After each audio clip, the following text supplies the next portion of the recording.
Hi, and thank you for coming back to my channel. In this video, I'm going to explain mortgage rates and the Fed's role. Let's clear up one common misconception.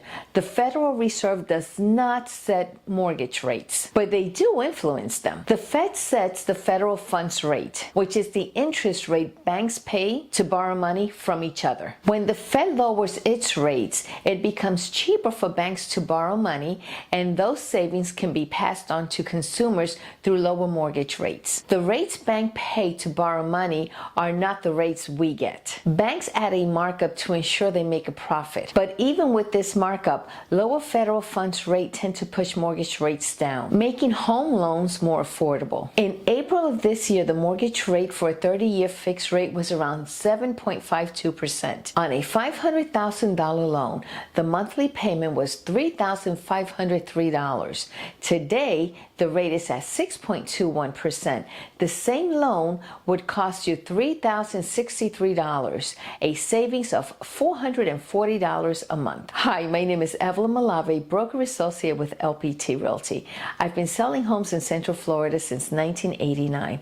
If you're looking to sell or purchase a home, I would greatly appreciate the opportunity. Lower mortgage rates not only make monthly payments more affordable, but they also allow buyers who were previously priced out to come back into the market. When interest rates drop, demand usually increases because most buyers use a mortgage to purchase a home. In fact, just before the Fed's recent rate cut, mortgage applications were already rising in anticipation. That's a sign that buyers are coming back into the market. If you're holding off, waiting for rates to drop even further, you might face stiff competition. As we saw in 2021 and 2022, when demand outstrips supply, you could end up in bidding wars, paying more than the asking price and even waiving appraisal and home inspections. Some buyers are still waiting for the market to crash, but the chances of that happening are very slim. And here's why. 38.5% of homes are owned free and clear with no mortgage. And of the remainder,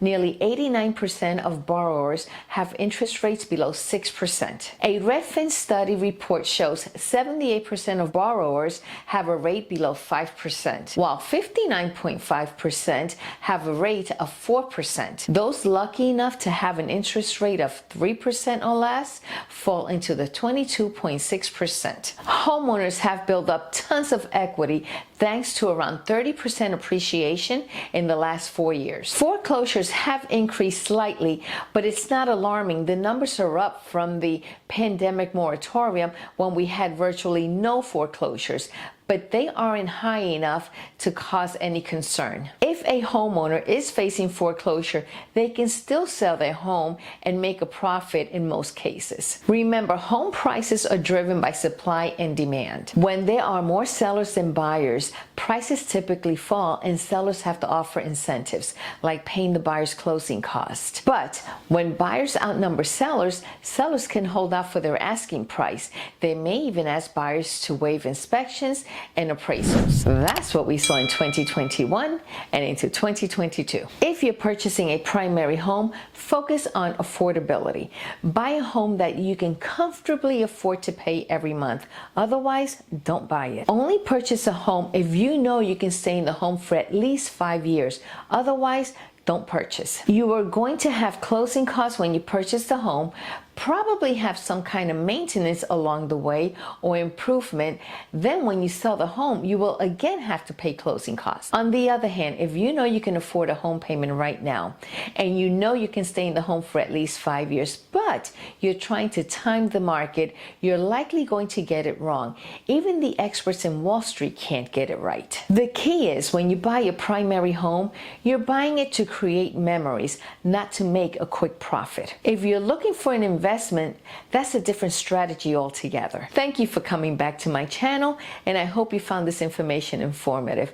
Bye for now and be safe.